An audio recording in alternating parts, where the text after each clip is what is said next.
Selamat sejahtera kepada Tuan Muhammad Pizzo. Hari ini kumpulan kami akan membentangkan topik mengenai peranan Barisan Hadapan dalam menangani wabak COVID-19. Dan saya akan serahkan pengenalan kepada Bavitra untuk membentangkan. Terima kasih kepada Chia Cheng Hoi. Selamat sejahtera kepada Dr. Pizzo. Hari ini saya nak bentang tentang pengenalan tentang COVID-19. Isu semasa yang berlaku ialah pandemik COVID-19. Di Malaysia, wabak penyakit ini mula merebak pada 25 Januari 2020. COVID-19 adalah coronavirus yang boleh merebak dengan mudah antara orang yang berada dalam jarak yang rapat, iaitu berdekatan atau melalui batuk dan bersin. Wabak coronavirus bermula di pasar Wuhan di China, tetapi China berjaya mencapai tahap pemulihan yang tinggi seperti Malaysia. Coronavirus ini menyebabkan simptom seperti selesema, suhu badan tinggi, batuk dan sakit otot. Hari ke hari gejala menjadi semakin teruk dan membawa kepada kematian. Terdapat beberapa cara untuk mengelakkan coronavirus ini seperti menjauhkan sosial, jangan pergi ke kawasan yang sesak dan kuarantin sendiri. Jika seseorang mempunyai coronavirus ini, mereka memerlukan rawatan segera, rawatan intensif dan mengasingkannya dari orang yang mereka sayangi. Oleh itu, jaga diri anda dan selamat untuk mengelakkan wabak ini. Okey, sekarang saya serah kepada Chia Cheng Hoi. Okey, terima kasih kepada Bavitra. Saya akan membentangkan penulisan konsep. Terdapat cabaran yang dihadapi oleh Barisan Hadapan.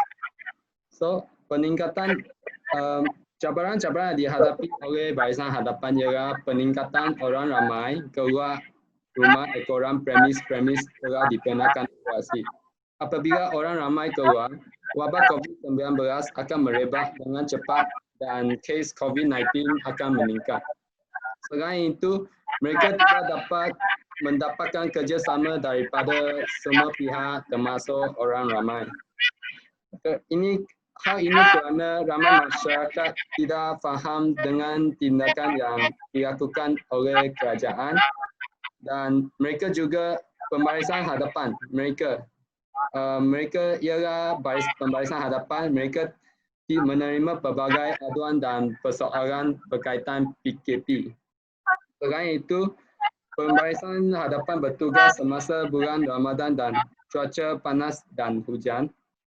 Pembarisan hadapan terpaksa bertugas dengan perut yang lapar dan cuaca yang tidak tertentu yang boleh menyebabkan mereka jatuh lebih mudah jatuh sakit.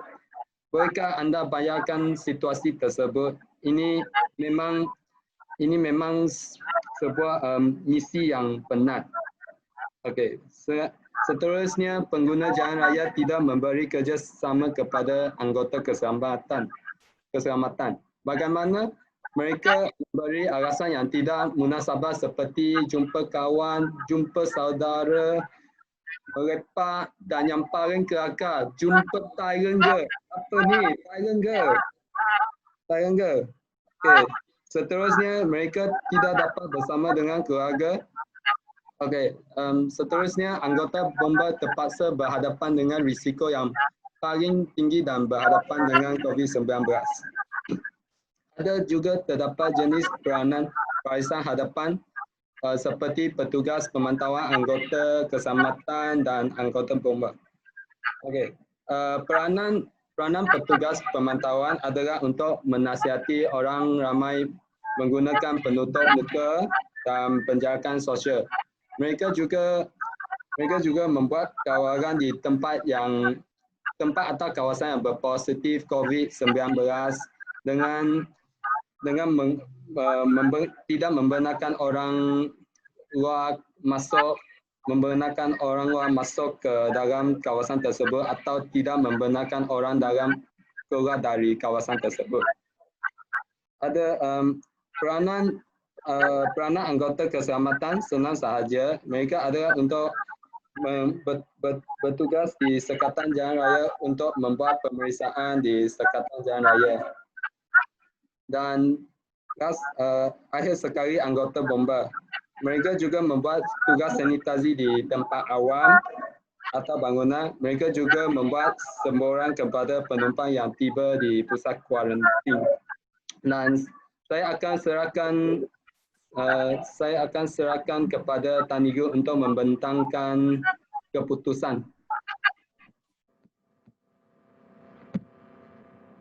Okey. Sejahtera Dr. Piso, dari segi perbincangan keputusan, kumpulan kami telah mendapat feedback daripada 38 orang melalui Google Survey. Dan pie chart ini adalah purata daripada 10 soalan yang kami berikan. Dan dapat kita lihat terdapat majoriti 80% orang yang sangat setuju dan bersetuju bahawa barisan hadapan amat penting dan mereka adalah golongan yang berani dalam menghadapi ancaman wabak COVID-19. Kerana mereka bertungkus lumus sehingga mengorbankan nyawa mereka demi negara kita.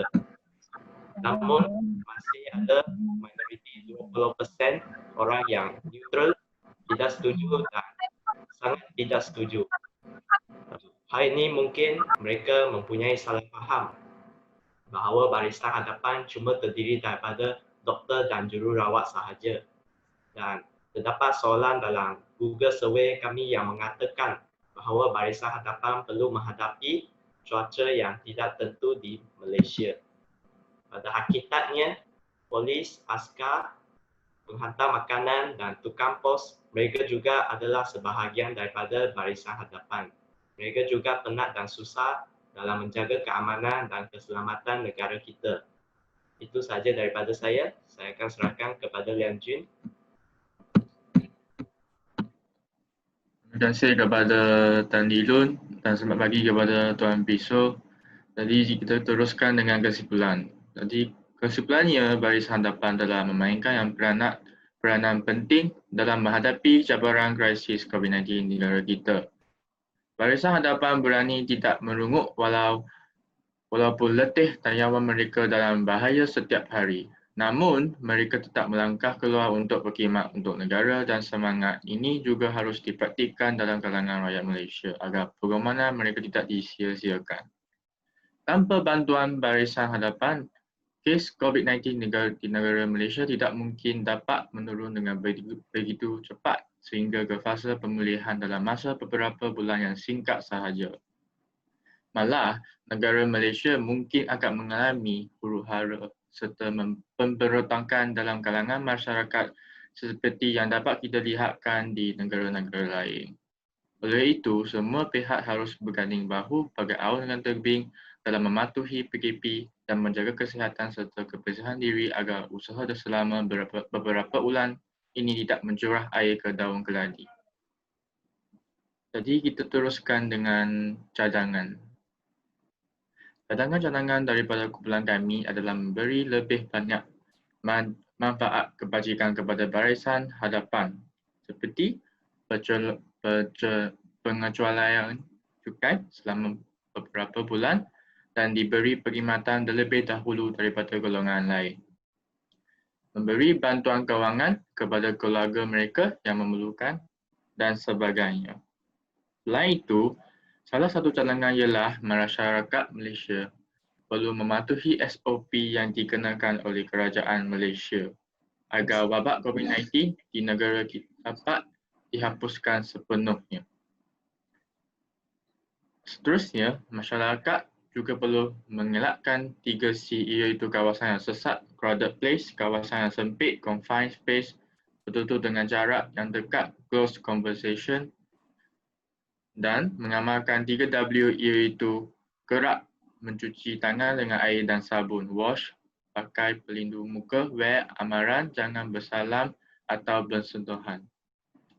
Kita juga perlu mengamalkan etika batuk dan bersin, lakukan disinfeksi, tutup rumah dan mendapat rawatan jika bergejala.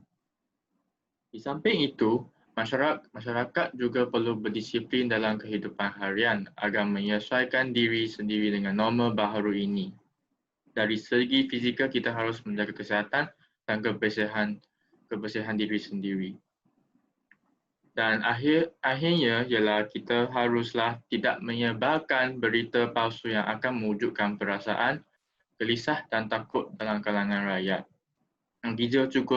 Kita juga mesti beryakin dengan langkah yang diambil oleh kerajaan dalam membendung wabak COVID-19. Sekian daripada saya. Terima kasih. Terima kasih.